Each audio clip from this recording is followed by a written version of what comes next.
ខ្ញុំប្រកាសអាត្មាភាពរៀបចំបង្កើតនៅមេរៀនខ្លីៗតាមប្រព័ន្ធអ៊ីនធឺណិតដោយយល់ឃើញថាពុទ្ធបរិស័ទខ្មែរយើងភាគច្រើន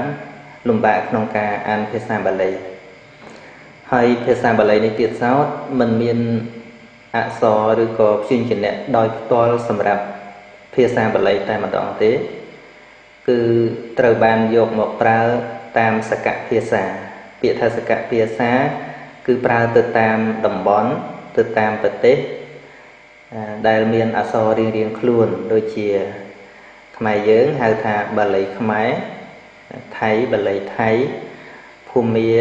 ឬក៏ស្រីលង្កាហៅថាបាលីសីហលៈហើយបើនៅក្នុងសកលលោកគេប្រើបាលីឡាតាំងគឺទៅតាមតំបន់ហើយនឹងអក្សររបស់ខ្លួនដែលអានចេញជាសំនៀងភាសាបាលីហើយសម្រាប់ថ្ងៃនេះមេរៀនទី1គឺសិក្សារបៀបអានព្យញ្ជនៈនៅក្នុងភាសាបាលីមាន41តួខ្ញុំកណាអាត្មាភាពជឿជាក់ថាมันមានការលំបាកទេពីព្រោះអក្សរដែលយកមកប្រើជាភាសាបាលីនេះគឺជាអក្សរខ្មែរយើងគ្រាន់តែញាតិញោមផ្ទៀងផ្ទាត់នៅរបៀបអានដូចតទៅនេះក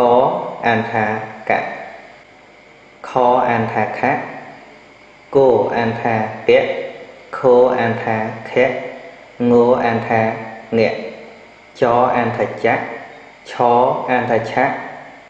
ជអានថាជឈអានថាឆញអានថាញដអានថាដថអានថាថ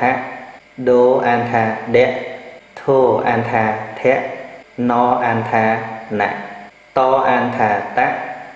ថអានថាថតអានថាតធអានថាថណអានថាណបអានថាបផអានថាផពោអានថាពភអានថាភ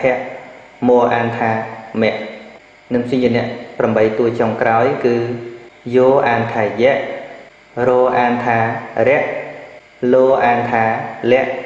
វោអានថាវៈសអានថាសៈ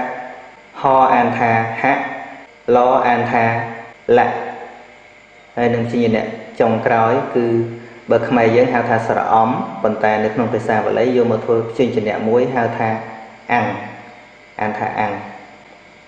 ព្យញ្ជនៈ8តួនេះហៅថាសេសវគៈឬអវគៈក៏បានព្រោះមិននៅក្នុងវគ្គជាមួយនឹង5វគ្គខាងដើមអញ្ចឹងសរុបមកវិញ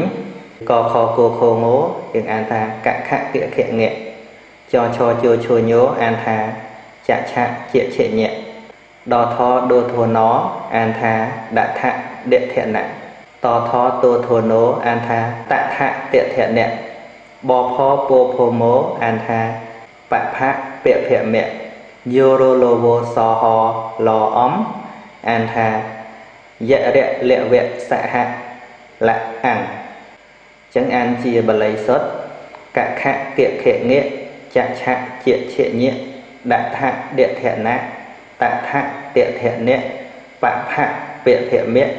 យរៈលវៈសហលអង្គចឹងសម្រាប់ថ្ងៃនេះគឺយើងរៀនអានតែព្យញ្ជនៈប៉ុណ្ណឹងសិនចុះមានពេលវេលាសម្រាប់មេរៀនទី2នឹងសិក្សាអំពីស្រៈម្ដង